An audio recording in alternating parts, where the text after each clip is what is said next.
means that enlightenment can be achieved, enlightenment can be attained.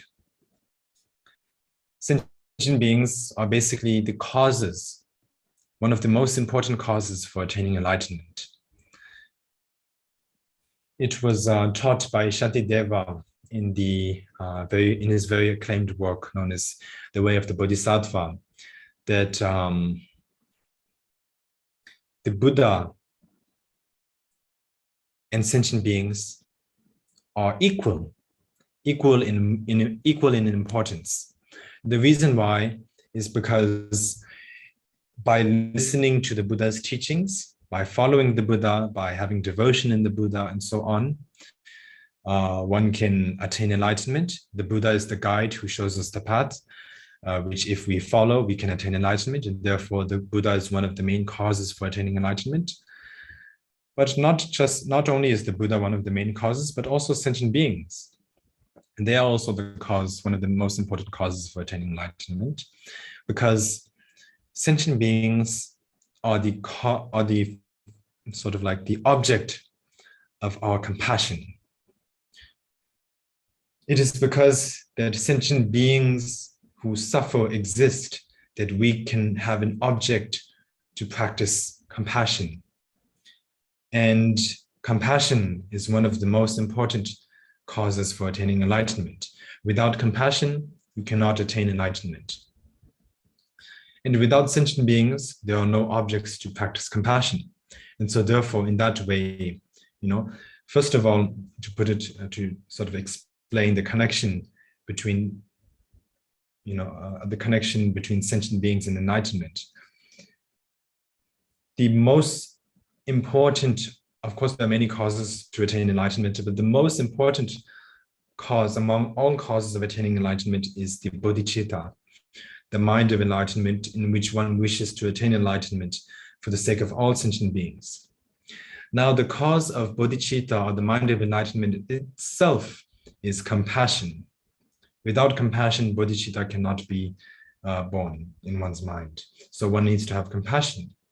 And the thought of, or the sort of like the definition of compassion is basically the thought in which you wish, may all sentient beings be freed from suffering and the causes of suffering. And so that is the thought of compassion.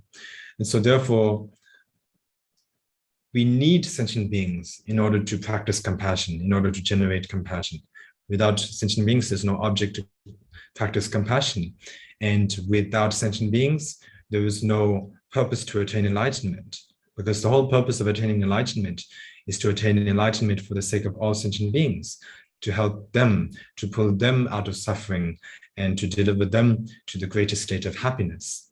And so therefore, sentient beings is necessary to have in order to attain enlightenment, in order to practice the causes, to train in the causes of attaining enlightenment. And so therefore, as Geshe Langri Tamba says, for accomplishing the highest aim. So sentient beings help in accomplishing the highest aim because they serve as one of the main causes for attaining the highest aim, which is enlightenment. And so therefore, because sentient beings are even more precious than a wish-fulfilling jewel because they help accomplish the highest aim, Geshe Langri Tamba writes here, in the fourth line of the first verse, I will always hold them dear. So because of the earlier mentioned reasons of why sentient beings are precious and why and how they help to attain enlightenment, because of those reasons, I will always hold all sentient beings who have been one's own mother and who have been very kind to oneself in the past, very dear at all times. So this is the first verse of the 8 verses of training the mind, and it speaks about the first point of the 8 points.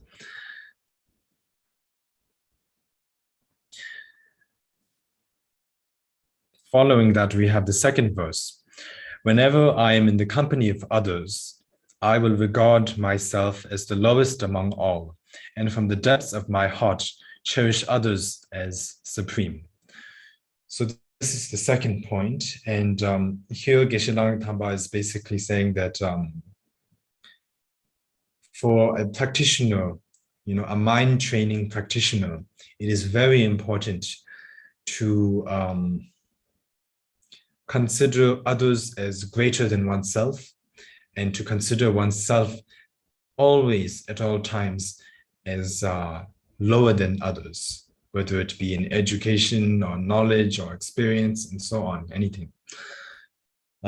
This might, not apply to those, it would probably not make much sense to those who live an ordinary life and who do not practice the Dharma, because of course, if you are more learned than somebody else, if you have more experience, you could probably be,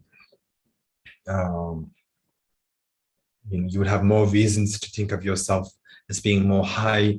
Would have more reasons to think of yourself more highly than others. But for a Dharma practitioner, and especially a practitioner of mind training, it does not work, because as a practitioner of mind training, it doesn't matter how much how experienced you are, how learned you are, or how much experience or learned you are, or how much you know. Basically, it doesn't matter. As a Dharma practitioner, it is always important to be humble. It is very important to be humble, because if you're not humble, and if you become very proud of your Dharma practice, the results attained from your Dharma practice. For example, when we practice the Dharma, we will study the Buddha's teachings. And due to that, it is very possible that we will fall into the trap of becoming very arrogant and proud that we know much more compared to others. We know much more than other people do. And also from having meditated for many minutes or hours or days or for years, it could be,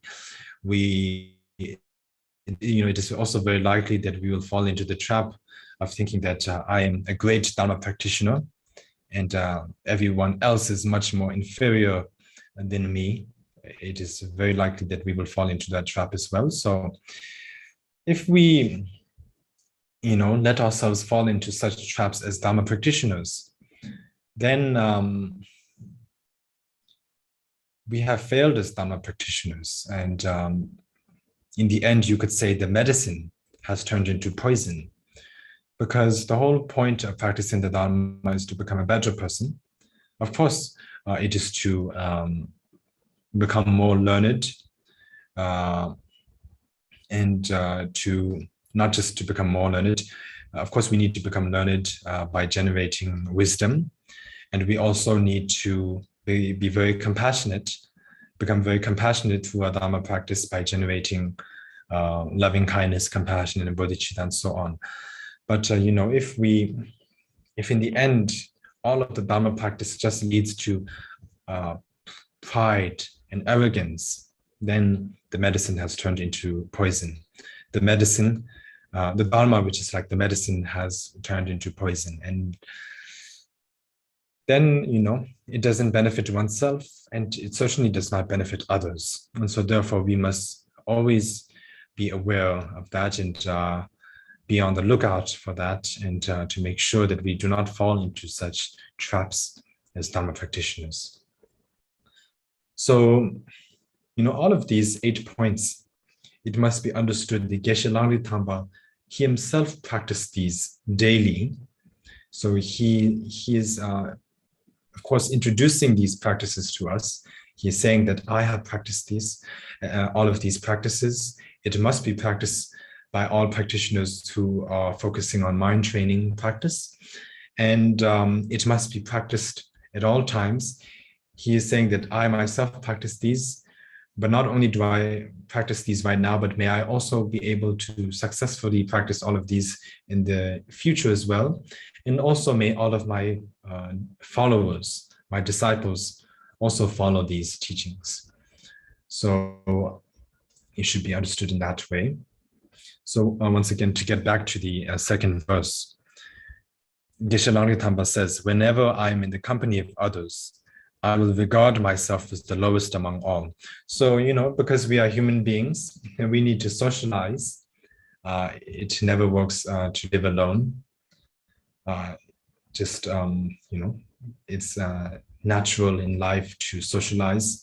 There are many people that we already have contact with, such as our parents, our relatives, our friends. And there are also many people that we do not know, many unfamiliar people, many people that we are yet to know, and many strangers, and so on. And so basically, wherever one goes, especially at a place where there are many people, whether it's, not just many people, whether there are just a little number of people, or if there's a great number of people, such as if one is going, or you could say if one is among a large crowd, whatever the case, one should always look upon oneself as the lowest among all. And there's a good reason to do this, because we as sentient beings, because we do not have control over our own mind. Of course, we have a certain amount of control because, the actions of the body and speech are all controlled by the mind. But I don't mean that. I mean that we have these faults known as the three poisons, which are ignorance, attachment, and hatred, or you could say anger. And in most of the time in our lives, sort of like all of our actions are directed by these three, one of these, or it could be all together, or it could be one of these three poisons, or these three faults. And most of the time, our mind falls into listening to whatever the ignorance says, or attachment wants, or, anger, whatever anger wants. So once we have great anger, we lose control over, over understanding what is correct and what is incorrect. And we just, our emotions burst out, and we will yell at people. We might even hit them if one is very angry, and so on. We might even fight them, or punch them, or slap them, or, the anger leads to such incidents. And most of these incidents, once they have occurred, are all, sort of things that one will only regret in the end. One will end up thinking, why did I even do that? And it will, of course, one will be embarrassing oneself in the process, and so on. And then also attachment towards one's loved ones, and so on. It's important to sort of understand the difference between love and attachment. Usually in attachment, when we speak of attachment, of course, you have a great liking towards somebody, but in most cases, you always wish for something in return by liking them. You want something in return from, the connection. If you have, attachment towards your parents, it's likely that you want something in return, such as happiness. And then if you have a connection with your partner, a relationship with your partner, and it is mainly out of attachment, more out of attachment, it's likely that, of course, you will like them and you will do things for them to please them, but you always want something in return. So that is sort of like not true love, according to the Buddha's teachings. True love, according to the Buddha's teachings, are unconditional love, in which you solely wish for others to be happy, for them to be benefited in any way. And you don't really care for, if they return your kindness, if they repay your kindness or not. You don't really care. And that is sort of like the real loving kindness, or the real love. But for most sentient beings, the love that we have is the love which is mixed with attachment. So that sort of love can be very dangerous. So I just wanted to mention that. But anyways, it's good to keep that in mind, to know these differences. But anyways, to get back to the point, when one is, among a large crowd, it's important to always consider oneself as the lowest. And the reason why is because, as I mentioned, we as sentient beings do not have control over one's own mind. And because one does not have control over one's own mind, it is very difficult to understand the minds of others. We have to be honest with ourselves. Can we really determine a person's nature, if they are a good person or a bad person? Can we really understand their intentions and their mind if we ourselves do not understand our own mind in the first place? It's very difficult if you think about that. And so therefore, the only person or the only being who can truly understand the mind of not just one, but all sentient beings as it is the fully enlightened Buddha, because the Buddha has abandoned all of the faults of ignorance. As for us, we do not have that ability. We still have ignorance in our minds. And so therefore, we cannot really say that this person is inferior, or this person is worse off than me, or this person is better than me, and so on. But it is always safe to just believe that all sentient beings, not just humans, but even also animals, are better than oneself.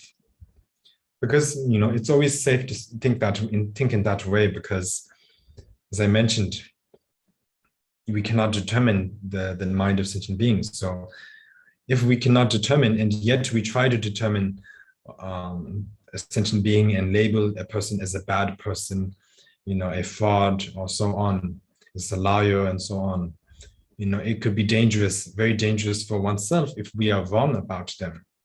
We would be creating a lot of bad karma for oneself. So therefore, the safest thing is just if we put all sentient beings in the category of being better than oneself.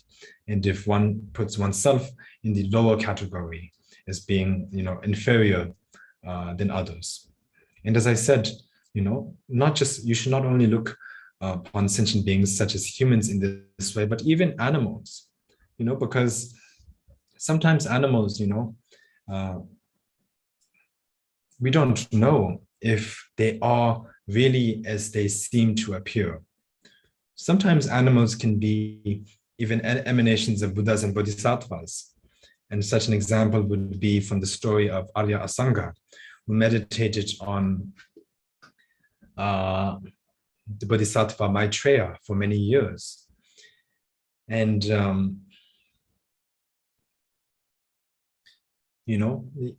Arya Asanga meditated on Maitreya for many, many years, but, he never saw Maitreya. He never beheld the face of Maitreya for a very, very long time. He did not behold his face.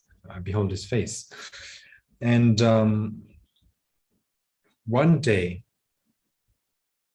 after many, many years of meditating on Maitreya, maybe possibly 12 years of, hoping, wishing, and meditating on Maitreya, Arya Asanga saw on the road a dog who had many bugs on the dog, and these bugs were sort of like biting the dog's flesh, and due to that the dog was suffering greatly. And Arya Asanga witnessed this incident, and he felt great compassion for the dog, and he wanted to help the dog. So in order to help the dog, he needed to separate the dog and the insects first. But if he just sort of like picked the insects with his own hand, because the insects are very small, they could be killed in the process. So he also considered the wellness and the well-being of the insects and not just the dog. So he licked.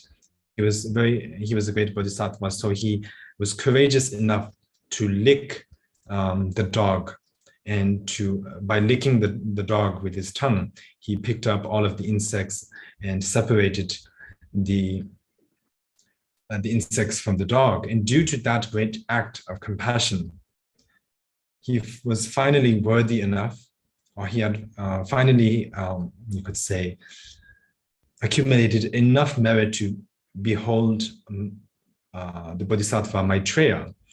And right after he had licked the insects off the dog transformed into Maitreya. And so it was Maitreya all this time, but because of Arya Asanga's heavy karma, he was just not able to behold Maitreya. And he asked Maitreya, I prayed to you for so long and meditated on you. Why did you not show yourself up until now? And Maitreya told him that I have been with you from the very first day, but because of your heavy karma, you were not able to see me in my true form. And if you do not believe me, you should carry me on your shoulder and walk around town and see for yourself. And so Arya Asanga placed Bodhisattva Maitreya upon his shoulder and walked around town. And when he walked around town, all of the townspeople exclaimed, "Why are you carrying a dog on your shoulder?"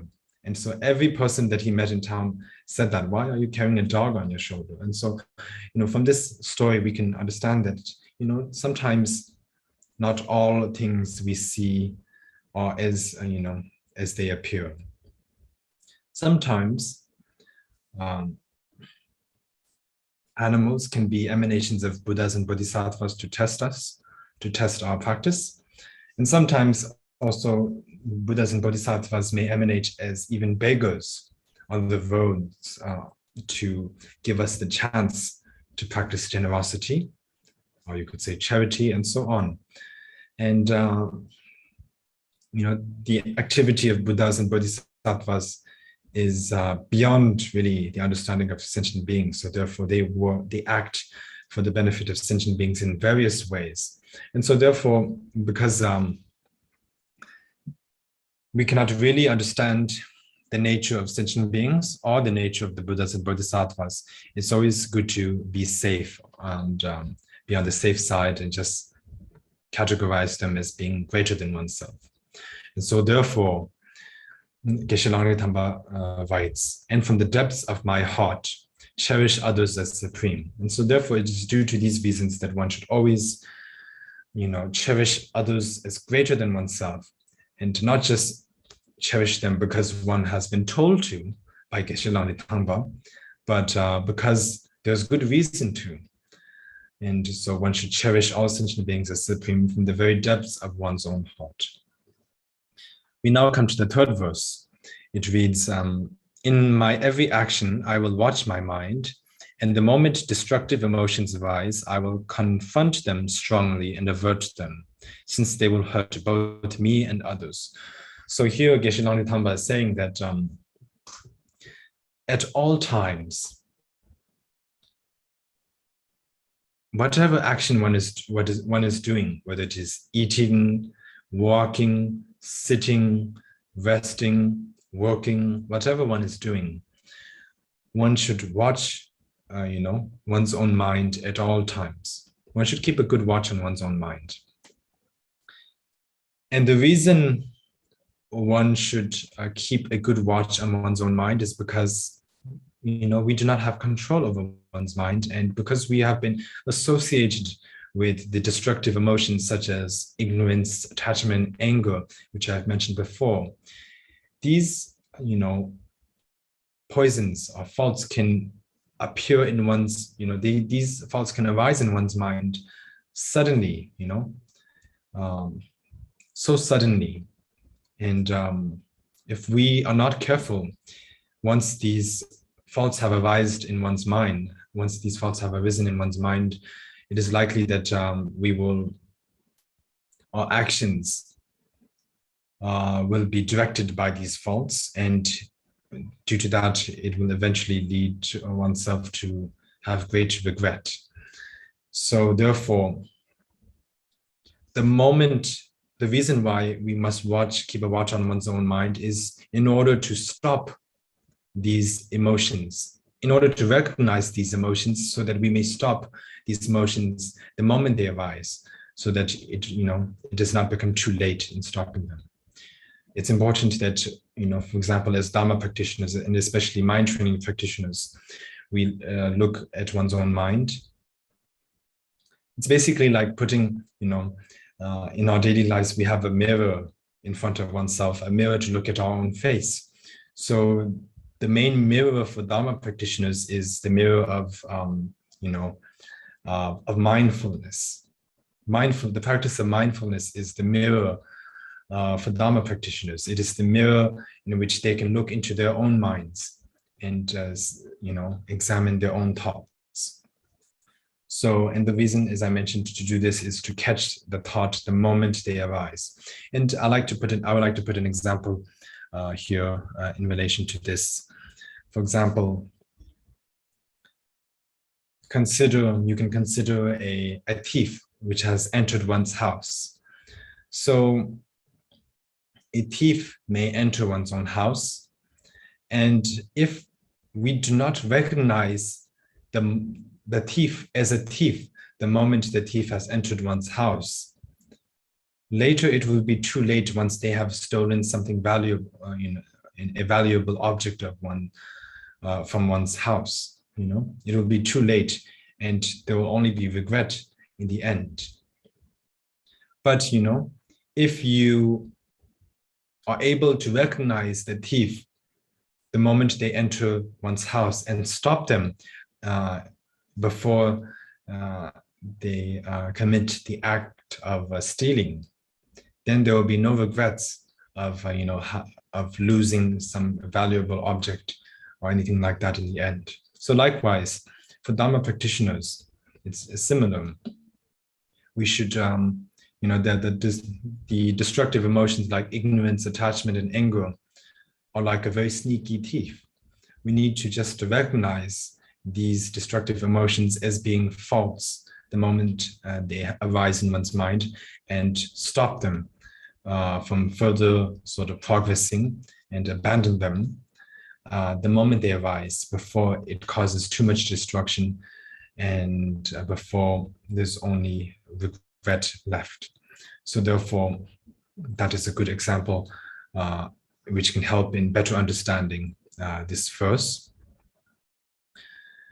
And as Geshe Langri Tamba says in the last two lines of this verse, I will confront them strongly and avert them, since they will hurt both me and others. So again, once the main reason of confronting these thoughts very strongly the moment they arise is in order to avert them.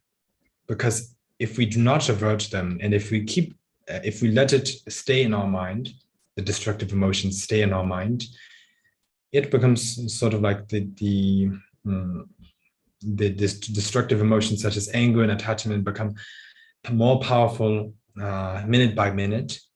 And if that happens, then it is not good, not only for oneself but also for others. Because if we have too much anger in our minds, if we are engulfed sort of like in anger, then of course one will not be happy. It will destroy one's own peace of mind. And also, due to this strong anger, we will lash out on others. We will blame whatever is not working well for oneself on others, saying they are the cause for one's suffering, and so on. And one might even end up physically harming, committing physical violence upon others. And so that is very dangerous, as you can see, not only for oneself but also for others, because it destroys the peace in both one's own mind and the peace in the minds of others. So therefore, it is very important to catch the destructive emotions, to recognize them the moment they arise. And this is one of the very important practices of a mind training practitioner. We now come to the fourth verse. It reads, whenever I see ill-natured beings, or those overwhelmed by heavy misdeeds or suffering, I will cherish them as something rare, as though I'd found a priceless treasure. So, when it comes to the practice of a bodhisattva,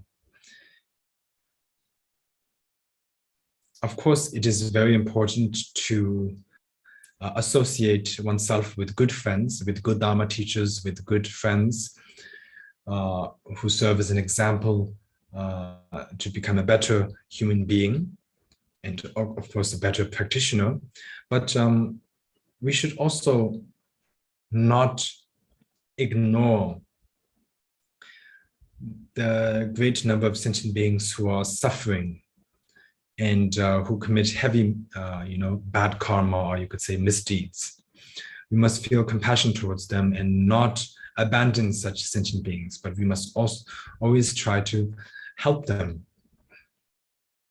So therefore, Geshe Langri Tamba is saying that whenever I see ill-natured beings basically mean people with, it doesn't just mean people, but any type of sentient being who can be, who has a very bad nature. They can be very angry or very proud or very selfish or, very arrogant or, deceiving or so on, Whenever I see any type of such sentient beings, it can be such sentient beings, and it can also be those type of sentient beings who have committed heavy misdeeds, such as certain sentient beings who have killed one's own father, one's own mother, or killed an arahat, or killed, or you could say harmed a Buddha, or created disharmony in the Sangha community, and so on. And it can also be sentient beings who are suffering greatly. Whenever I see this, basically any sentient beings who are unhappy, I will cherish them. I should cherish them as a mind training practitioner. I should cherish them all as something rare, as if I found a priceless treasure. So one may wonder, why should one, cherish such sentient beings as a priceless treasure? They sound so bad. Why should I cherish them?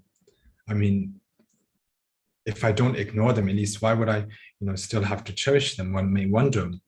It is because, as I mentioned, one of the main causes of attaining enlightenment is compassion. And for the object of compassion, it doesn't matter what type of sentient beings they are. It can be sentient beings who are doing good karma. It can be doing sentient beings who are doing bad karma. It can be sentient beings who are suffering greatly, or it can be sentient beings who are suffering, not so much. It doesn't matter. As long as they are sentient beings, they are all an object who deserve one's compassion. And so therefore, one should consider all sentient beings as something rare, similar to a priceless treasure, because as it is similar, as I mentioned earlier, they are similar to the wish-fulfilling jewel, even more precious than a wish-fulfilling jewel, as these sentient beings, these type of sentient beings will help lead oneself to enlightenment. And, it can also help, these type of sentient beings can also help, of course, in one's own Dharma practice. For example, there's a story of the Indian master known as Atisha, who visited Tibet in the 11th century. And he is, of course, one of the early masters of the Kadamba tradition, as I mentioned at the very beginning of this teaching. So when he visited Tibet, he had brought some Indian attendants with him. And among his Indian attendants, there was one person who was very angry all the time and who would always, say bad things about Atisha. So this person was an attendant, he was accompanying, it was an Indian person, he was accompanying Atisha in Atisha's travels to Tibet. And although he was assisting, or you could say accompanying Atisha, he was sort of like, it seemed as if he was doing more harm than benefit to Atisha. And this greatly puzzled, it greatly puzzled the Tibetans. So one day, one of the Tibetan disciples of Atisha asked Atisha, why do you keep such a person with you? He always, says bad things about you. He really disrespects you from the very depths of his heart. So why do you continue to keep such a person with you? And Atisha replied, oh, this person that is accompanying me is very important to me. He is like one of my teachers. He is like a priceless treasure to me. And I regard him very highly. The reason why is because he is the teacher who helps me in my practice of patience. Because he is always saying bad things about me, it makes it, easier for me to sort of progress in my practice of patience. He serves as the object for my practice of patience. And so therefore, he is like a teacher to me. And I consider him very highly, and he is very dear to me. And that was the response by Atisha. And so as mind training practitioners, it is very important to, try to become like that, to become like Atisha, and to follow in his example.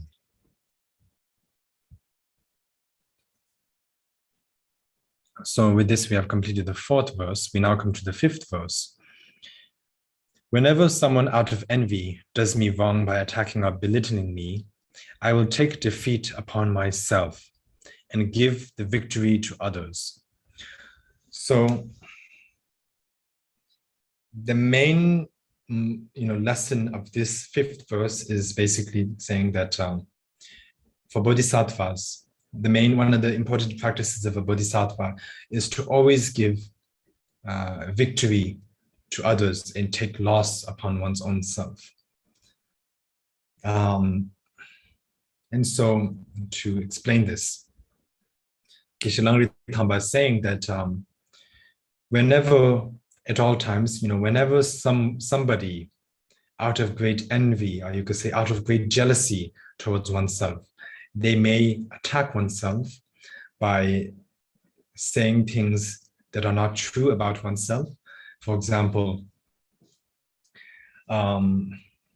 oneself may not have stolen anything, but somebody may say that person stole something, even though that person did not really steal anything. They may say that, so for example, let's put the bodhisattva. So somebody may claim or tell lies out of great jealousy towards the bodhisattva, that the bodhisattva stole something, even though the bodhisattva did not commit any acts of stealing. Or sometimes they could, say something which is not true, such as saying that the bodhisattva is something that they are not, such as that the bodhisattva is a liar, and so on. So it works both ways. The person may say something that the bodhisattva, there are two different situations basically. And somebody may say that the bodhisattva committed to something even though they did not commit it. And they may also say that the bodhisattva did not commit something good, even though the bodhisattva did commit something good. So it works both ways. And so therefore, basically, the point is, out of jealousy, it is very possible that people will tell lies about you. They will try to slander your reputation. They will try to ruin your reputation. And when that happens,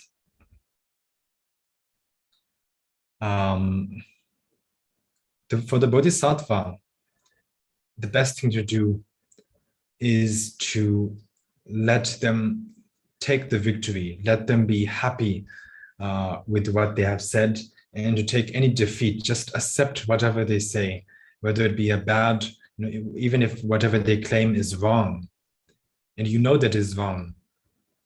For the bodhisattva, the real practitioners do not care to defend themselves in such situations because they are so compassionate. They will just let others take all the victory of, having attacked oneself, of having attacked the bodhisattva, and they will take all the blame and loss being attacked, resulting from being attacked. And that is one of the important practices of a bodhisattva. Only a very, very brave person is capable of practicing in such a way. And of course, the bravest person who can do this is a bodhisattva. Otherwise, if you are not a bodhisattva, it is very difficult to practice this.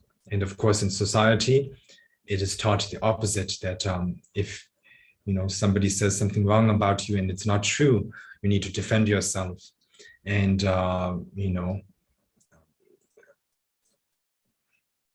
make sure that they do not destroy you because they tarnish your reputation.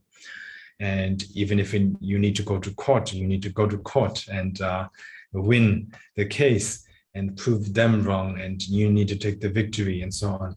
And of course, that is understandable in society, but for, when it comes to Dharma practice, it is different. And of course, in this current life, this may seem like a great loss because you're accepting all the defeat upon yourself, giving them all the victory. And by that, you might even be, of course, letting your reputation be destroyed, and by letting other people truly think that you are a liar, or you stole something, or you killed somebody, even though you had not committed such acts. It may seem like a great loss, but if you think about future lives, then it is a great benefit, because by this, you are coming closer to enlightenment, because you're progressing in the practice of a bodhisattva, of giving happiness to others and taking suffering upon your own self. And in this way, it helps oneself. In society, those who do not practice the Dharma, of course, it is understandable that they will always try to take, victory upon oneself and give, loss to others, because the only thing that they are concerned about is this life. Not all people believe in future lives, and of course, they don't care about enlightenment.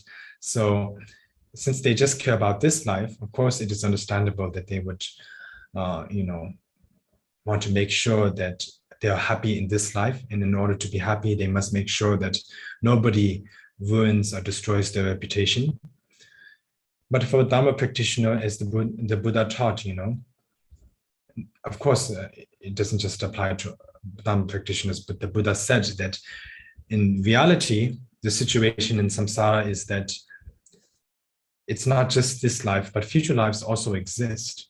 And that is how samsara works. We believe in rebirth.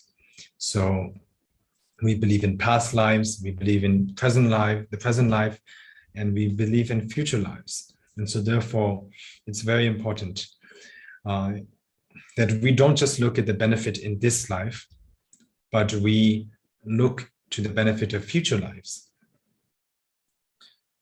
I think in one of the teachings by Geshe Chekawa, Yeshe Dorje, Geshe Chekawa, I believe, in the 7-point mind training that I had given about a month or two earlier, I think the previous month maybe, there was something in relation to this, that, in this life, we may work on something, and it may be difficult in this life to work on it. But if we know that in the future lives, there's going to be great benefit resulting from this very difficult work we are working on right now, it is worth working on it, even though it may be difficult to work on it.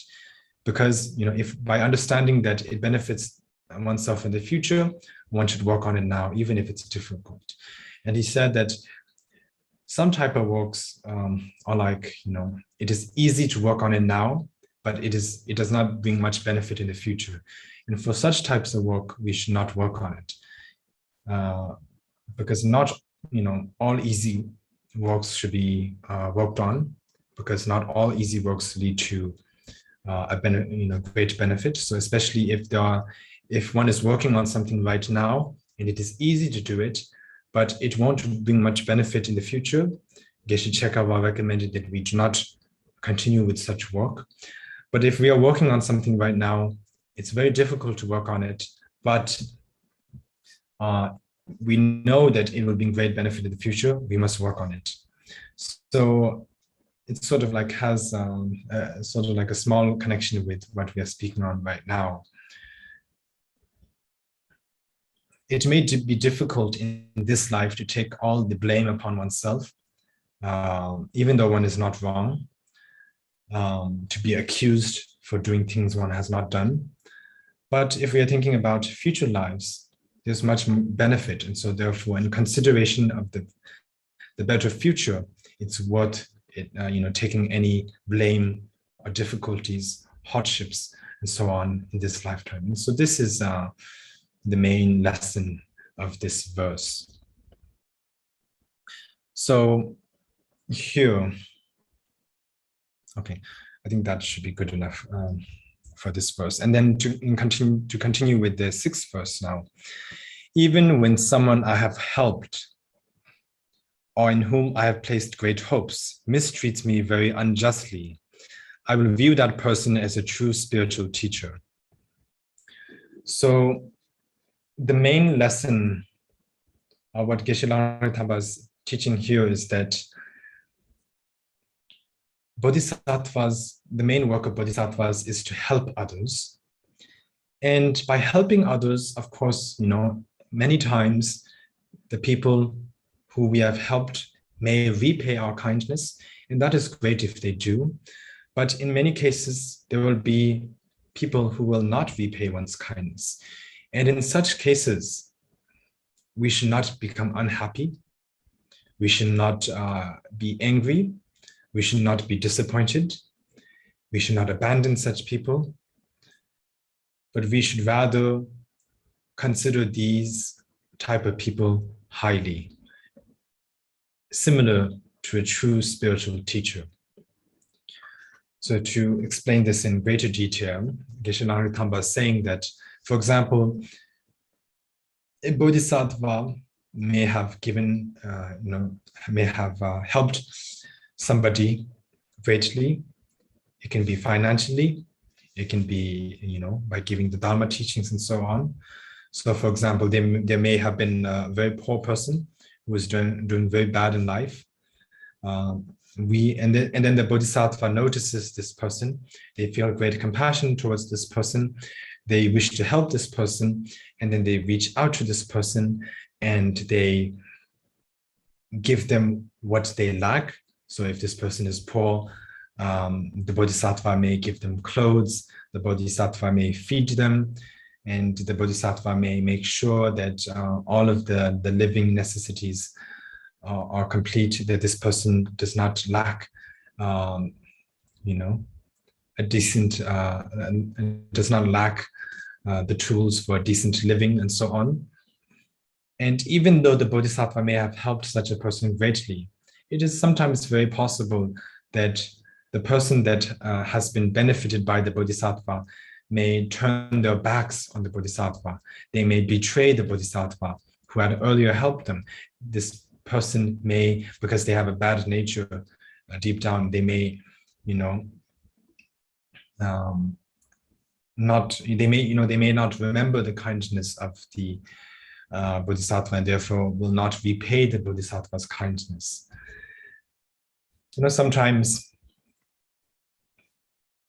when people help other people and drag them out of their very difficult situation in life, and the other person who was earlier doing very difficult in life now becomes very comfortable in life.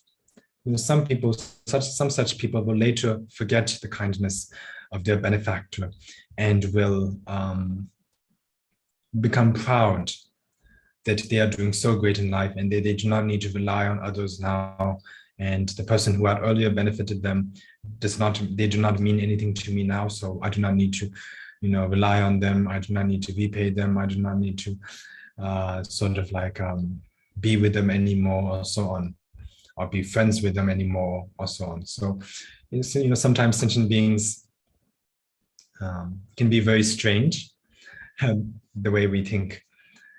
Of course, there are many people who will repay, but there are also such type of people. And in such cases, when the bodhisattva is mistreated by the person who they had helped earlier and who they had placed such great hopes in, when they are mistreated and treated unjustly by such people, the bodhisattva should not be sad. The bodhisattva should be understanding that this person is, after all, in the end, just a sentient being who has no control over their emotions. And so therefore, they are an object of compassion, and they are like a true spiritual teacher who will help me progress on my path by helping me practice patience towards them. So this is an important practice of a bodhisattva. And an example I would like to put here is, I would like you to just consider this example. So for example, if somebody came to you and and this person is holding a long stick in their hands, and they slash this stick, or it could be a whip or just any weapon on you, and they harm you in such a way, would a normal person feel disappointed, or you could say feel anger towards the whip, the stick, or you could say the weapon, or would they feel anger towards the person who was holding the stick, who was holding the weapon? Which person, which object would you harbor your anger towards, or your resentment? Would it be towards the animate object, which is the person who harmed you, who was holding the stick? Or would it be the inanimate object, which is the stick, the whip, or the weapon itself? You need to ask yourself this question. Of course, everybody, the answer would be that a normal person would be angry at the person who hit them. They will not be angry at the stick, even though the stick is the one that actually gave them the pain. The person did not give them the pain. The person was holding the weapon, and by hitting the weapon on you, you felt the pain, and that was caused due to the weapon, directly by the weapon, of course, indirectly by the person. But still, even though the weapon is the thing that directly gave you the pain, your anger is going to not be going towards the weapon, but towards the person. And this is because you understand that the person is the one who is controlling the weapon. The weapon itself does not move. It does not have a mind of its own. It's the person who has decided to hit you that has hit you with the weapon. And so therefore, all your anger will be going towards the person due to your understanding that, the weapon is controlled by the person. So likewise, for bodhisattvas, when they are treated unjustly, when they are mistreated by people who they have earlier helped greatly and who they have earlier been friends with, when they are betrayed by such friends, they will also have great understanding. They will understand that, the person is like the weapon. They have no control over their minds.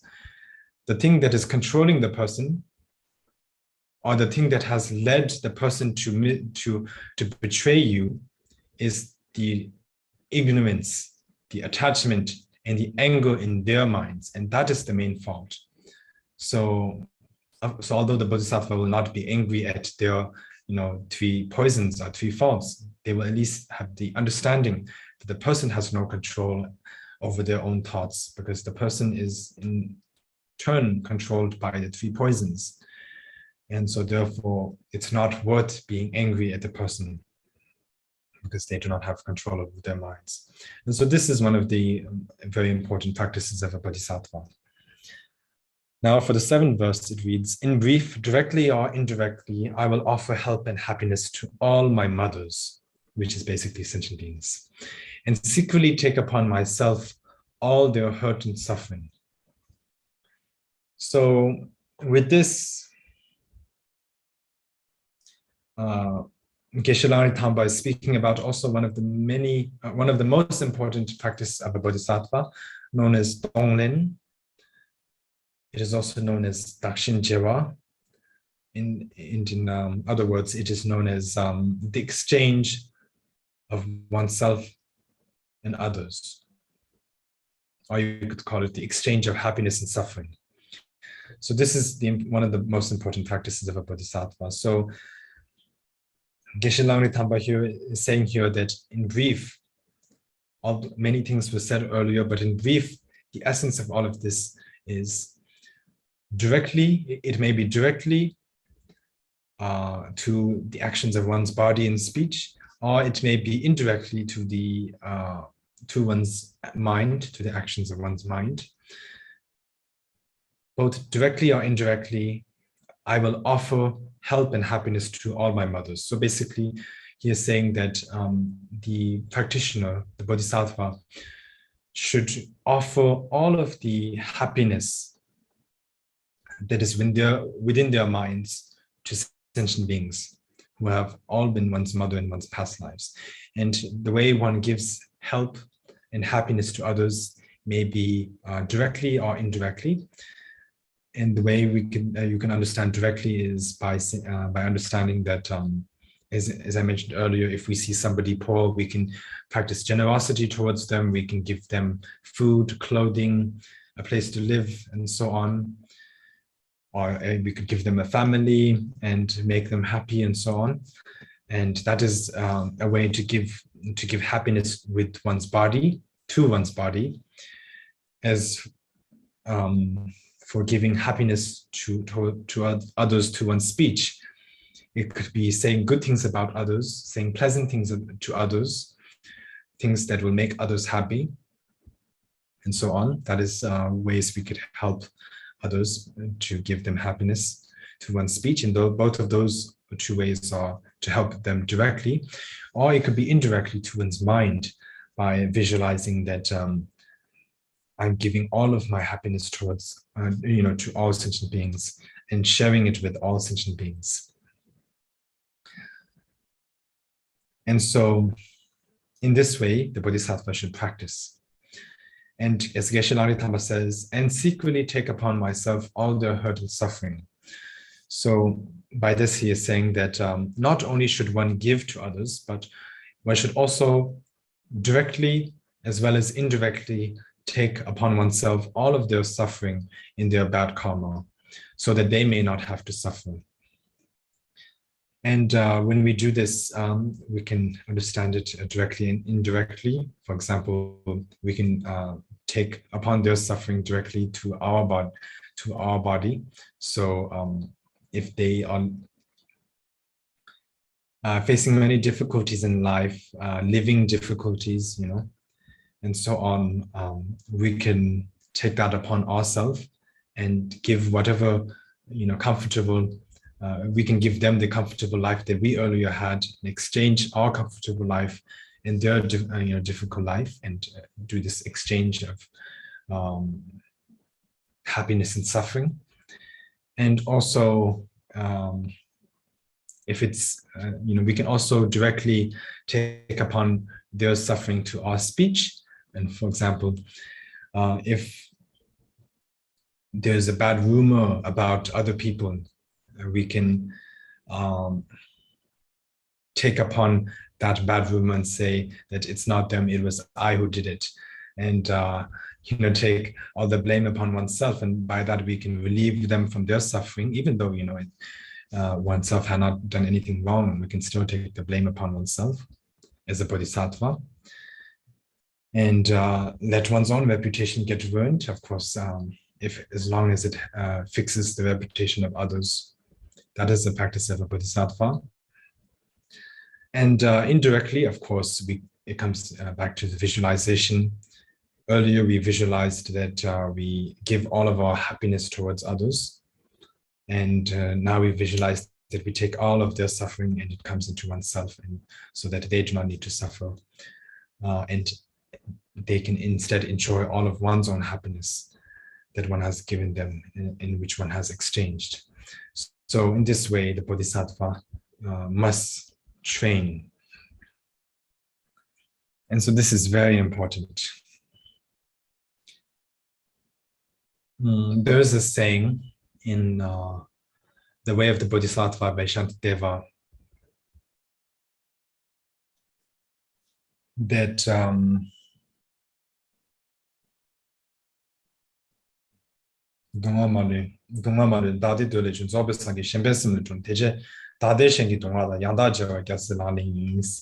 so that verse speaks about the exchange of oneself and others. And what Shantideva says in that verse is that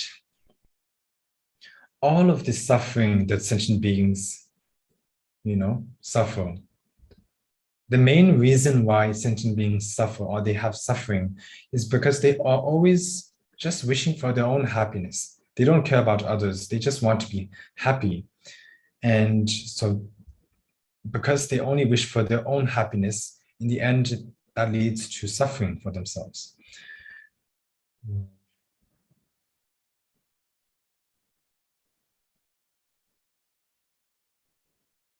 Sorry, this verse is not by Shantideva. This is by Gyatso Tome. So sorry, I'm getting a bit confused now.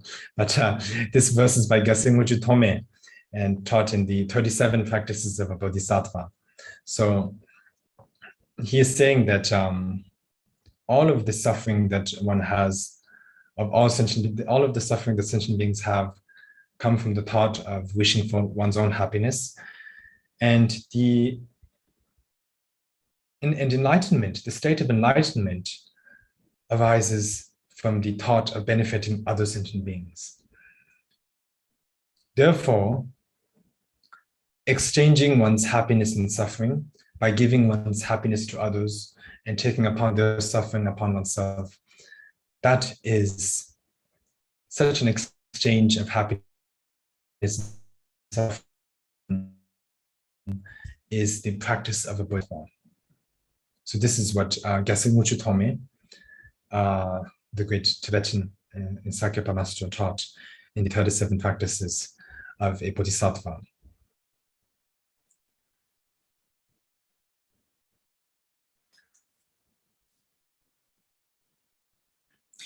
And so this is one of the main practices that any bodhisattva must train in.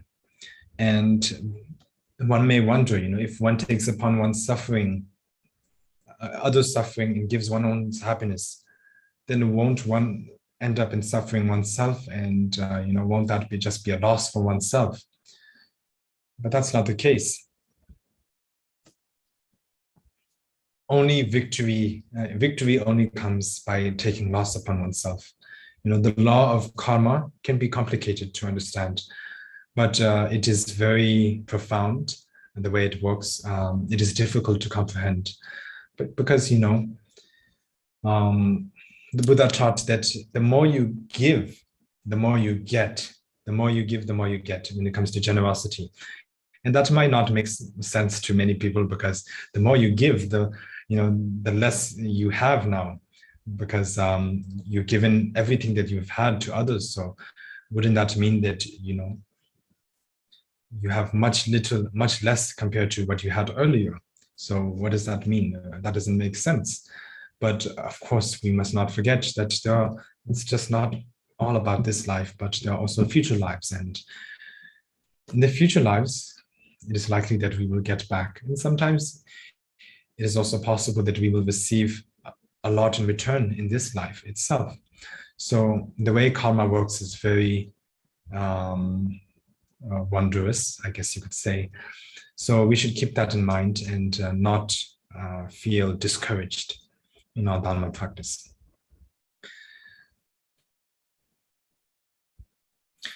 Now we come to the 8th verse. It reads, I will learn to keep all these practices untainted by thoughts of the 8 worldly concerns. May I recognize all things as like illusions and without attachment gain freedom from bondage. So Geshe Langri is saying here that I will learn, and just not just he himself, but the person who is practicing the mind training, you must make the commitment to learn all of these earlier mentioned practices. And the way we practice these, while we practice these, our practice should not be tainted by the thoughts of the 8 worldly concerns. So the 8 worldly concerns is a very big trap.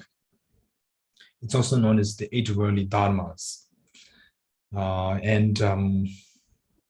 Once we fall into any of these categories, or once we fall into any of the 8 worldly dharmas, which are like traps, then we lose the focus of our dharma practice, and we become easily discouraged, and our sense of peace and happiness will become lost.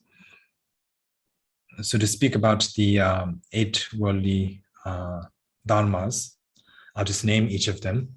The first is called gain. The first is gain, and then the second is loss. So the first 2 are opposites. The third and the fourth are opposites. The fifth and the sixth are opposites, and the seventh and eighth are opposites. So it's like that. And so you can just check that anytime after the teaching is completed. You will find it on the web. And so it is easy to search. So it's known as the 8 worldly concerns, and also known as the 8 worldly dharmas. So the first is gain, and the second is loss. So as Dharma practitioners, we should not fall into any of the traps. If we gain something, we should not be too happy. And if we lose something, we should not be too sad. And then the third is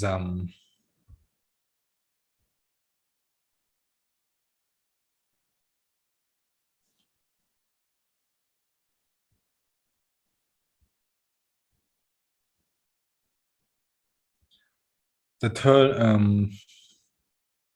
I think it's easier to put it this way. So because they are related to each other. The first 2 are pleasure at gaining something and displeasure at not gaining the objects of desire. So if we gain something, if we get something that we really wanted and we become too happy, that's not a good sign. That's not a good thing. And if we become too sad or too unhappy that we didn't get the thing that we wanted, that is also not a good thing. So if a bodhisattva gets something that they wanted, that's good. They shouldn't be too excited. And if they don't get something that they didn't want, if they don't get something that they wanted, they should not be too unhappy about it, but just let it pass. And then there's the second pair, which is happiness and sadness. And that is also not good. We should not be too happy, nor should we be too sad when it comes to practicing the Dharma. And then then the second pair after that is praise and degrade.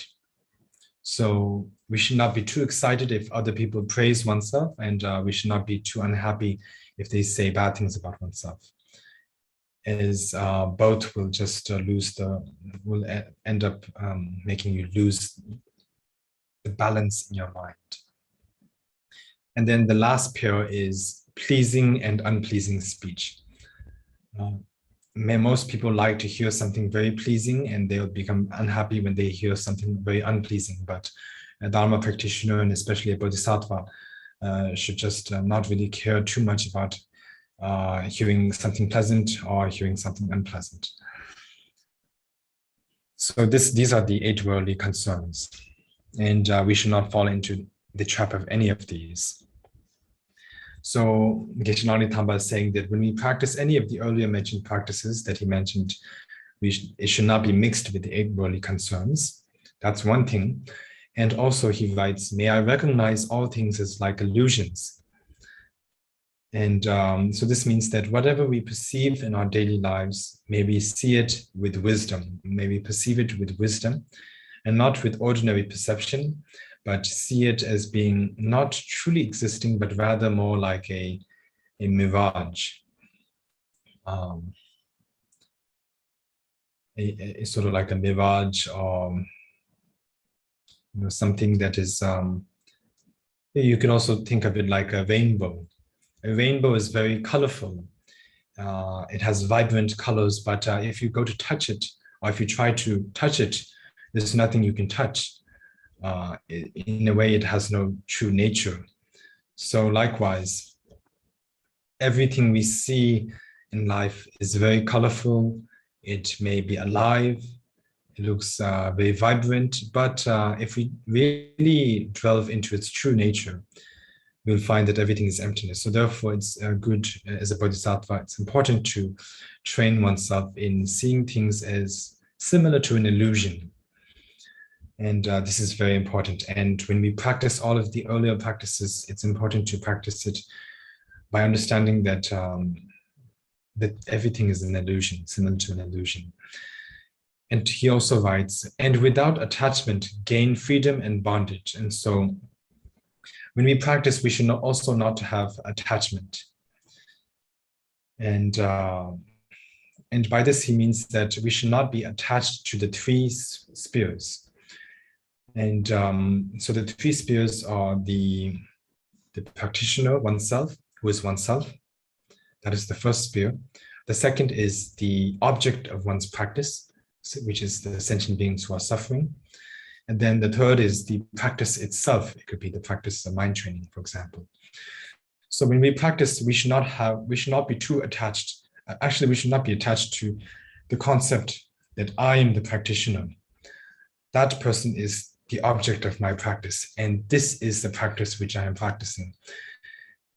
If we have attachment to these three spheres, then it does not become a true practice which will lead to enlightenment. Of course, one will be accumulating good karma to the practice, but it will just still not become the type of practice which can lead to enlightenment.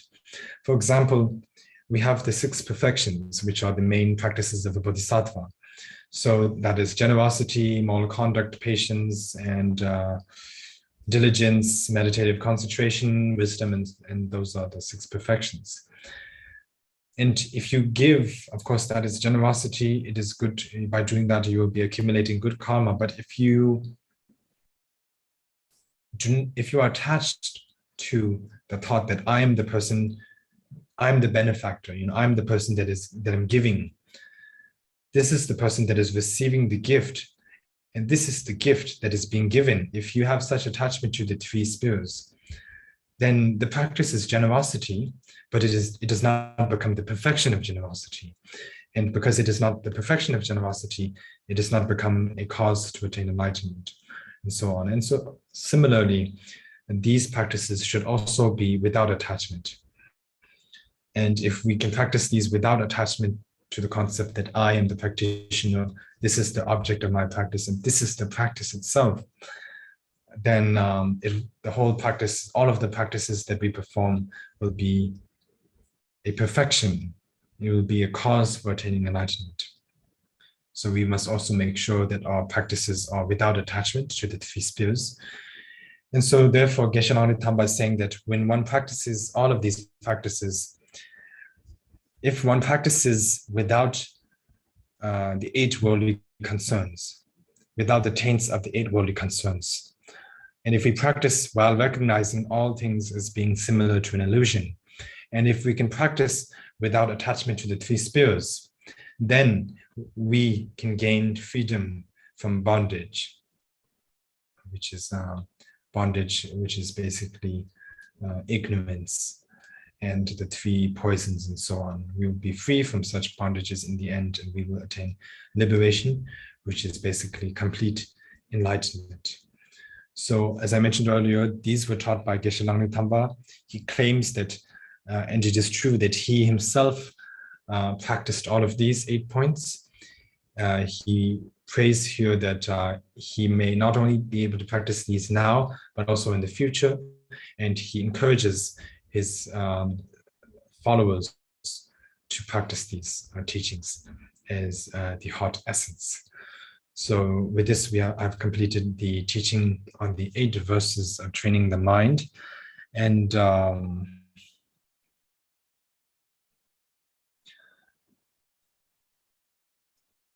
I think, yes, I was also asked to give a oral transmission on this mind training. So I received this the oral transmission on this mind training from one of my teachers, who was known by the name of Kendra Kwaja Rinpoché. So I will give the oral transmission of this now.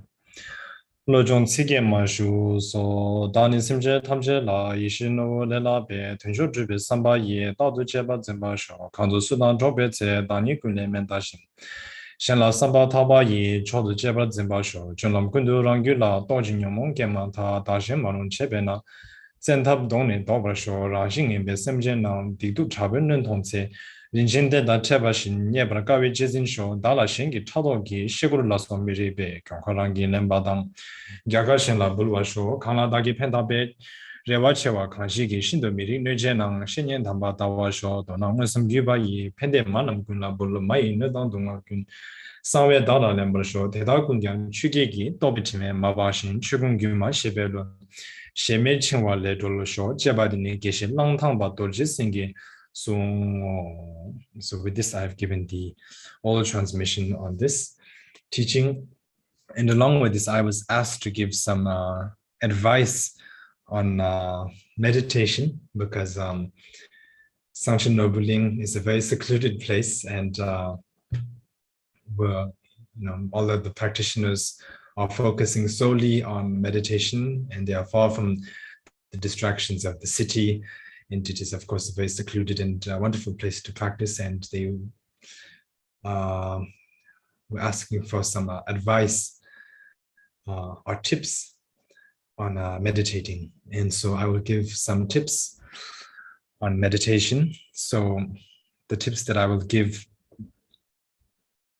are from a teaching by the great Indian saint Mahasiddha Avathutipa. And I will not give the full teaching on this, but just the main essence of it. Actually, there are 8 tips, but and each of these tips has a story, a background story to tell, but I will not mention this because we don't have that time right now. But anyways, when we meditate, the first tip I have to give is that we should not have great hope. Because, sometimes people have such great hope that by meditating, I will attain magical powers, or these great qualities will arise in one's mind immediately, or I will attain enlightenment very soon. And they have such great hope, and then they enter into their meditation. And then when things don't turn out as they hoped for, when they don't attain any magical powers, when they don't attain any meditative concentration or focused meditation or stability in their meditation, or when they don't, when the good qualities don't arise in their mind, and especially when they don't attain enlightenment very soon. There are actually several people nowadays who I've heard at several Buddhist centers who complain that I meditated for 25 years and I have still not attained enlightenment. Why is that? And they're just so shocked that they still haven't attained enlightenment after all of this. So, they put too much expectations on themselves in the first place. They are too much hope. And when there's too much hope, it leads to suffering. Of course, one should understand the results resulting from, the benefits resulting from the meditation, but one should not put too much hope in the first place. One should not also be discouraged, thinking that I am not capable of doing anything, I'm just a nobody. Of course, I can't attain enlightenment. That's not right either. But you should also not have too much hopes that I will attain enlightenment so soon in this very lifetime and so on. Because in the end, if it doesn't work out, then what's left will only be disappointment. So when you meditate, you should always meditate without any hope. Hope itself is a great distraction. So that is something to look out for. The second thing that one should look out for or avoid in order to have a good meditation is material things. Material things can be a great distraction, like a very fancy car or lots of money or, so on. Things that we are, material things that we are attached to. These such things will take our focus off our meditation and will take our focus and place our focus on the material things. So therefore, these can also serve as a trap to or a distraction, you could say, to meditation. So therefore, if there is anything particularly that you are extremely attached to, it's good to not have that around while you are meditating. It's good to stay, to keep your distance from the things that you are attached to. And the third advice that I would give for meditating is to avoid the chores of the household. Basically, you need to be far away from your home, because when you're at home, you have your family with you, and there's a lot of conversations, things that they will say, a lot of chores of the household, a lot of things that you will have to do, a lot of work in the house, such as cleaning or cooking, or just it could be any other work in the house, and all of this will not be good for your meditation. And so therefore, it's always recommended that if you want a very perfect or very good meditation, you should always try to find a secluded place and not stay within your household, within your home. For, of course, the meditators or the practitioners who are very advanced, they will be able to practice in their home even amidst distractions, because they have trained their minds so well. But for the very beginners, it is difficult to do so, and it's best to create the right conditions for good meditation, and that would be to go to a secluded place like Sangchen Norbu Ling. So you should go there. And then the next tip that I have to give regarding meditation is to go into the woods.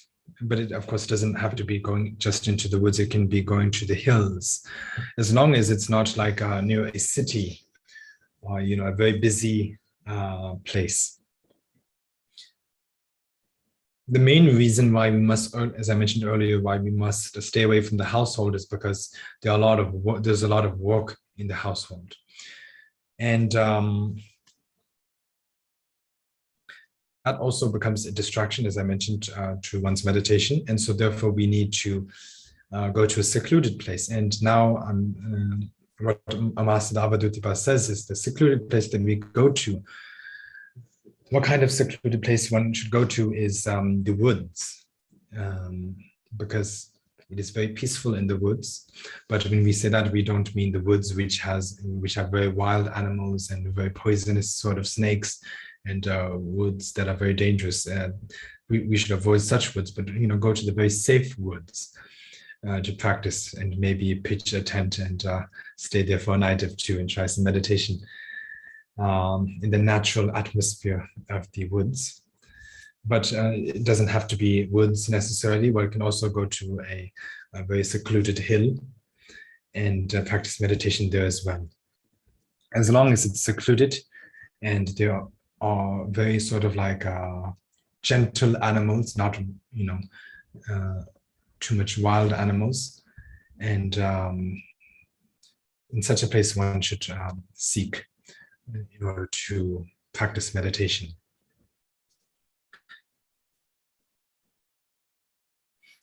And when one practices meditation, one must always make sure to focus on, to always concentrate. Meditation requires concentration. And with a distracted mind, one will not be able to meditate, and one will not be focused. And, a distracted mind is no better than an ordinary mind of a person living in a busy city among the commotions. So therefore, we must always try to make sure that we are concentrated on whatever we are meditating on. And if we notice that we are becoming distracted and our mind is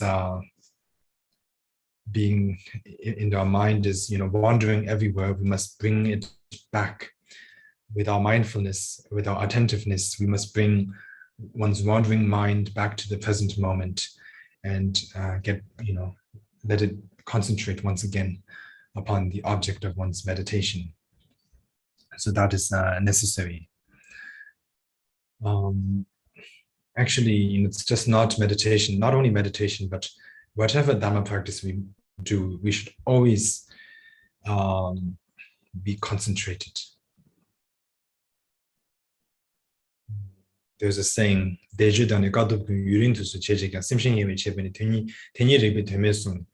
so what that means is that whether we are doing, mantra recitations, or whether we're doing, undergoing hardships for the Dharma,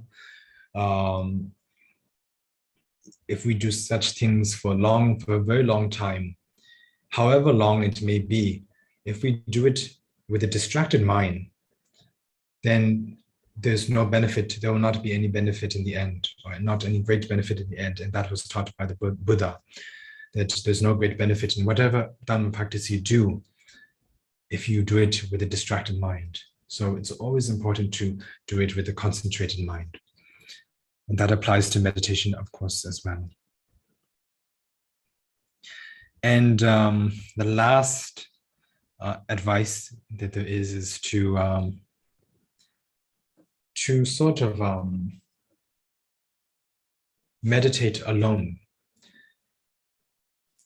If one is in the company of many people, it can be very difficult at times to practice meditation. Because there's just, however many people there are, it's more likely, of course, it's not necessarily, but more likely that there will be more distractions. And for Sangchen Norbu Ling, for example, of course, there's a whole Sangha there practicing meditation together, and that is itself is not a problem. That is fine.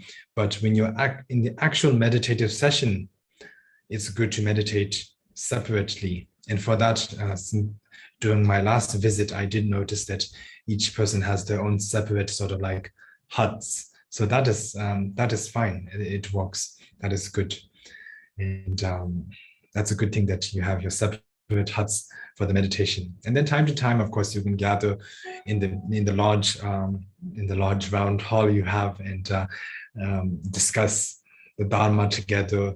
And of course, you can share lunch and dinner and breakfast together, and meet each other. But during the actual meditation session, it's good to just stay in your own hut, try to focus and stay concentrated.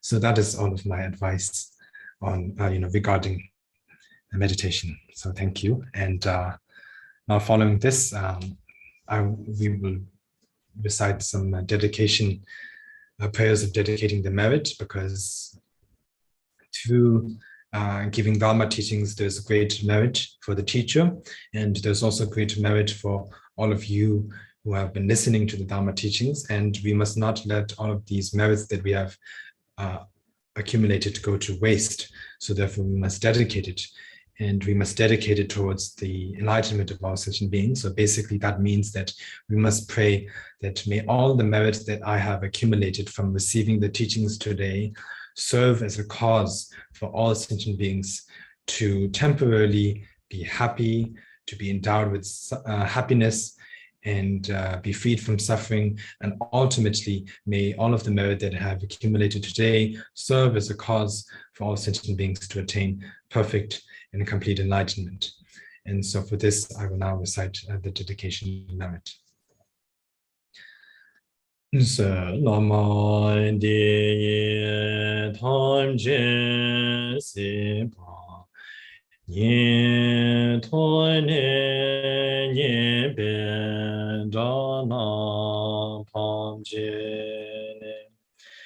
ge ga na che ba lo chu pa yi si be co le zhou wa ran xiong jiang ba ba wu qi dan qian ba dan gun du sang bu te yang te xin de te da gun ge je sun da lu qin ge wa di da tam je ra du ngu tu sun she be ga wa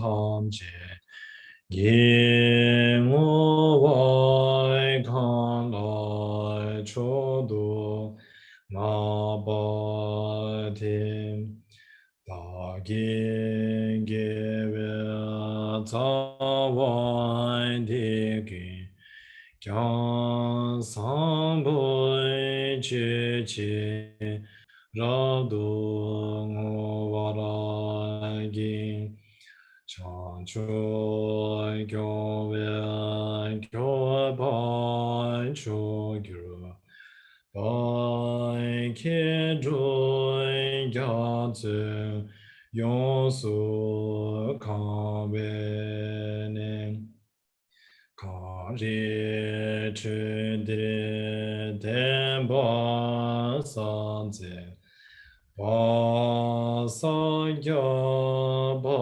ye den ba ge gyu ru chi ka jen pe gi de wa ran to ro ji den ba den sa ge chu si ge ba dang zhu be dong ge gin che me ba dang gin gyang chen de nam ka nyam ba la shong.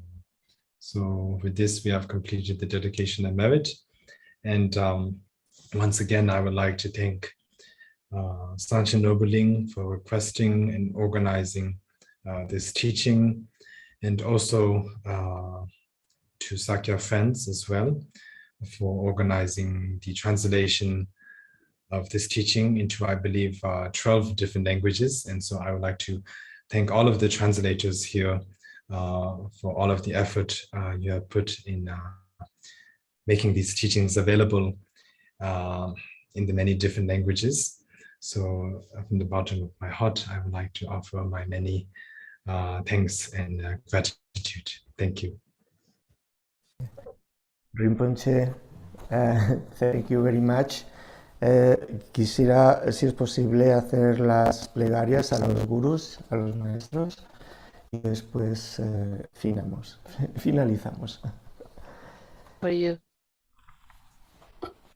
Okay? So I would like to do the homage to the Guru, if this is okay for you, Rinpoche, and then we will end up this session. Okay. Olen sawa lama Rinpoche daki chewo pame desune kadren chenpo wone desunte kun sun tu kenu Nodru sadru sol Nawangutru lawe konjisin Kansu pendal warwa malu yurwene chen re sin wan ten sin diatsoji siampe si te bardu tenjurji na wangu trularin konjindu drogunga te chen donan la pende paldu arwe trele chen sampe wanji yalpo siaten sol na wangu chuden pesar wanjur que kun welodru kunjinye si sinan rendrecho drepenso wangi gyalwe wanshu sapten sol drola kunkye paje rinchen sun sikto rinsun kyense nupe par kundundri me gozar trupelku dorje simpe sun que siapten sol Chime wampo yalwa se palme chikiene don le drotarema chidrandu ki punlina parju chime la chorsanki se parso nawan se chosunki drunjirile tendrol kungar kipe nanchojen Tome yundru trinle dorjeji sensungan kyo chende drusar tensho de tarnine surwarape tu se tensito san rampelwe sedan drupe Jesu sakyape rinlun zinchen palwe Zaziso. Muchas gracias. Y ahora, muchísimas gracias, Rinpoché, por estar con nosotros y entregarnos estas importantes enseñanzas, muy importantes enseñanzas. Nos gustaría, si es posible, tenerlo con nosotros infinitas veces. Thank you very much, Rinpoche, for being with us and giving us these important teachings. We would like, if possible, to have you with us again and again. Bien sea online, Thank you very much. Bien sean online o en nuestro bonito centro de Sangchen Norbu Ling. Either online or in our beautiful center, Sangchen Norbu Ling. También, Thank you very much. También queremos agradecer a Sakya Family por su increíble esfuerzo cariñoso y amable que nos han prestado. Thank you. And we would also like to thank the Sakya family for their incredible and loving and kind efforts and for everything that they have given us. Y como no, a toda la Asanga de Sangchen Norbu Ling, que lo ha dado todo por estos momentos tan beneficiosos para todos. And of course, we would like to thank to all the Sangchen Norbu Ling Sangha who have given their all for these beneficial moments. They have given their all for all of us. Y no me quiero olvidar tampoco de María José Tobías Cid, como todos los traductores, que no sé el nombre, todos los que habéis hecho posible que se pueda traducir en 12 idiomas, transmitir este mensaje de Rinpoché, esta enseñanza del Buda a todos. And I also wanted to thank all the interpreters for their endless kindness and their translations, for making this possible to have all these beautiful teachings in all these 12 different languages. Thank you very much to all the translators and interpreters. Que el Buda Dharma esté siempre en nuestros corazones y nos acompañe hasta la iluminación. Gracias. Thank you very much. May the Buddha Dharma always be present in our hearts and with us till we reach the enlightenment. Thank you very much. Thank you. Thank you. Take care. Muy bien. Bye bye.